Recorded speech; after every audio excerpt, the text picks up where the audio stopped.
Hey guys, in this lecture we'll be covering the data source filters. So we're gonna build off from our previous lecture. We have connected to a data source and we have created a join between two tables, the orders table and the peoples table.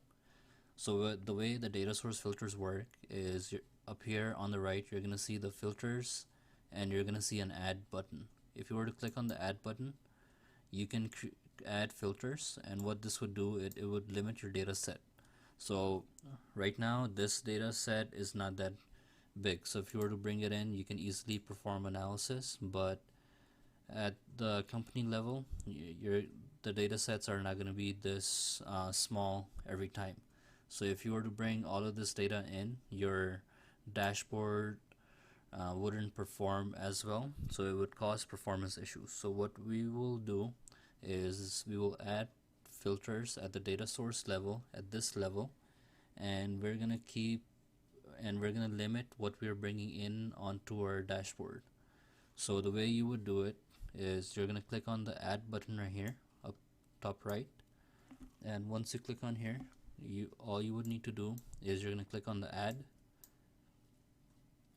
select the column that you're trying to create a filter on, and what we want to do is over here, as you can see the column region, we only want to bring in the north and south region. We do not need the west and the east. So all you will need to do is find the column that you're trying to add a filter on and double click on that column.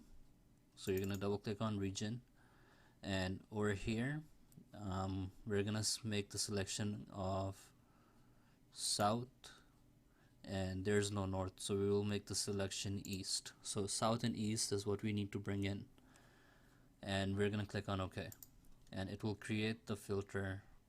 And if you were to press OK, it's going to remove the other ones, so all we have left is the south and the east. So just like that, you can add multiple filters at the data source level and limit exactly what you are trying to bring in. So you can also create a filter on sales, only bring in sales that are from 0 to 8,000. Right, click on OK, and it will limit the data even further. So just like that, you can add filters. We're gonna cover filters and these different options in depth in our future lecture, where we're gonna cover what each of these different tabs do. So but for now, this is where you add filters.